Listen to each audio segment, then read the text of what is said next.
Hey, thanks for watching this rock and rolling video. I'm Tyler. And I'm Kinsey.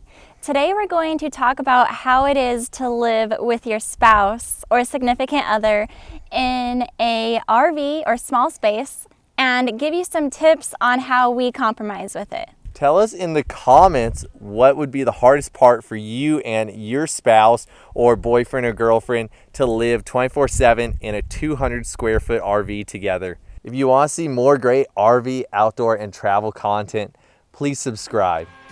Now let's get to the video.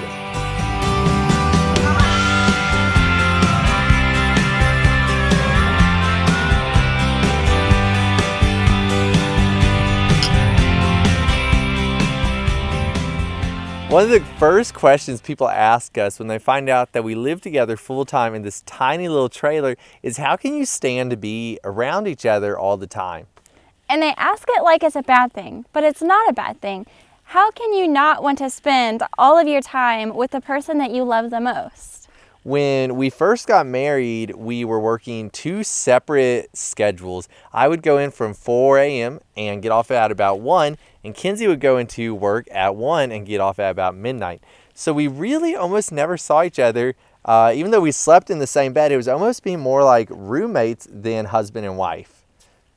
Then we moved to Florida and we got a job on the beach. We worked at the same place, but we had two separate jobs. So we were driving to work together, then we would go to our separate jobs and then drive home together. So it was a little bit more time together, but we were still having time apart. From there, we quit and opened our own business and did that for about 2 years. So then we were together all the time. We were going to all of our jobs together that we would get, and we would work and do the contract together, drive home together, do all the business work together. So that was really when we were spending all of our time together, but we loved it. Yes, we were together all of the time when we owned that business, and we're not going to lie and say there weren't challenges, because there were, especially like getting used to what your partner does. But you just kind of have to get over the, oh, that annoys me, and you have to realize like that is your spouse that you're going to spend every moment until you guys die together. So you have to overcome that and just realize that it's okay. Yes, it may annoy you, but it's going to be okay. Get over it. Once we had that mindset change of accepting rather than being annoyed, it really helped to further our relationship and make it easier to be around each other all the time. Even though we were used to being around each other all the time, though, it was still quite a challenge to move into a small space where you couldn't even go into the next room if you wanted a little alone time. The challenges about living in an RV is that you have no space for yourself. You're in this one confined space with your significant other, and if you guys get mad at each other, you can't separate into different rooms. It's really hard to get alone time, and if you guys want to do something, you kind of have to do everything together, especially if you only have one car. Another big part is, like Kinsey said, you have to do everything together. Usually there's only one TV, so if you guys want to watch a show, it needs to be the same show. If one person wants to go do something in town and the other person wants to go on a hike, you have to compromise and decide what you guys are going to do that day, because there's only one vehicle most of the time. It's all about compromise. Compromising the space, compromising your time, and compromising your resources so that you guys can both have a good day together. Let's say that you just had a huge fight with your spouse, or you just need that alone time. There are ways to make it happen. One way is one person can go outside, maybe go for a walk.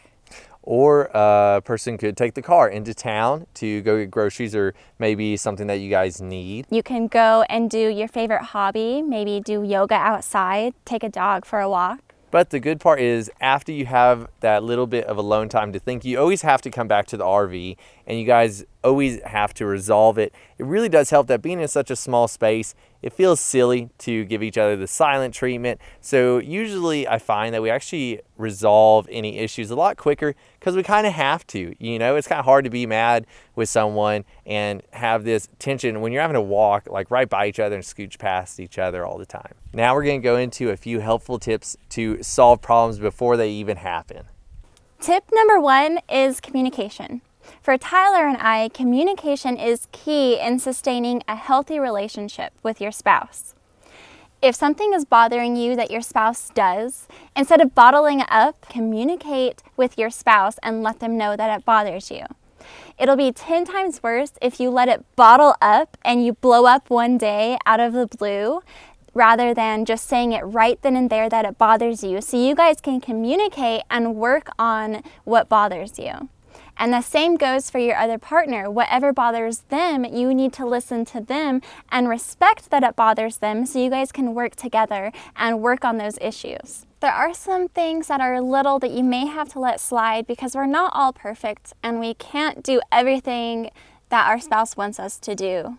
For example, for me and Tyler, one thing that really bothers me is that he leaves his shoes in the middle of the entrance where I trip on them and they just get scattered everywhere all of the time. So right away, that was one thing that I had to ask him to fix, and he does his best to fix, although he slacks sometimes, but that's okay because we all do. Tip number 2. Play off each other's strengths and weaknesses. What I mean by this is try and do chores that they don't like to do, but that you don't really mind. For example, Kenzie doesn't like to do the RV dump station, but I don't really mind, and I don't mind coming out at night to turn the generator on and off. So I do those things, and in return, Kenzie does things that I don't like to do, like organizing the food in the pantry and cleaning up the bathroom. So it's one of those give and take situations where we try and do things that we don't mind so the other person doesn't have to, and in return they do the same for us. And we really find that that helps where people stay happy and everybody's pulling their weight. Tip number 3 is working together. Tyler and I have discovered if we work together on things like chores or trip planning, that it creates a better environment and we also grow stronger as a couple. A good reason to work together is so one of you guys don't get left out or one feels like they're doing more work than the other. Tip number 4 is forgiving them for whatever's going to happen. So stuff is going to happen. I forgot the gas cap at a gas station. Kenzie's forgot a few things. We've both caused some stuff to break, and it's gonna happen. You know, there's nothing you can do. So just decide right when you start your journey that whatever happens, you're gonna get over it and get through it. Because once it's done, you know, there's not really much you can do, and they already know they messed up. So you really just want to forgive them and just move through it together and solve the problem together rather than, you know, attacking them when they already feel bad because they know they messed up. Our 5th and final tip is to just relax and have fun. Don't take anything too seriously. Understand things are going to happen and you'll just have to adapt as they come along. And just remember that sometimes it's more about the journey than the destination. My favorite part about living in an RV with my spouse is that I get to be around him all of the time and get to know him really well. And that closeness is definitely my favorite part. I love how I feel like we're closer than most other couples I know just because we have to be to live like this. And I think it's funny that if most people spend 10 hours out of their day at work apart from each other, whereas we spend those 10 hours together, that's like 3,600 extra hours a year we spend together. So it's almost like we've been married longer than we have. We found that the hardest part for us is that when one of us wants to do an activity we like and the other one doesn't want to participate in it, they can't really escape. So I love playing video games with my friends online, and if Kenzie wants to have a relaxing night while I'm in here playing video games that are really loud, she can't really escape. Even with my headphones on, she can hear me talking. So if she goes into the bedroom, it's basically like she's still in the living room. So to compromise, I try to just play video games occasionally instead of doing it every night, because I know that when I do, she has to kind of be in that same atmosphere with me. So he went to his own area to play his video games. I went my own area to maybe relax or do some yoga inside in the evenings. And it's really hard for us to do that. So we do compromise with each other, where he does it a few nights a week. I get to do my own thing a few nights a week. So it evens out. Overall, though, we love living full time together, and I think that if you really commit to it and start off with the right mindset in the beginning, it's not as bad as people make it seem, and it's a great way to get closer to your spouse and to enjoy the RV life and to enjoy each other. We absolutely love living this lifestyle. If you enjoy this video, please consider giving it a thumbs up. And please subscribe if you want to see more great RV content, RV lifestyle videos, how-to videos about RVing, and some of our outdoor adventures. We hope to see you soon in our next video.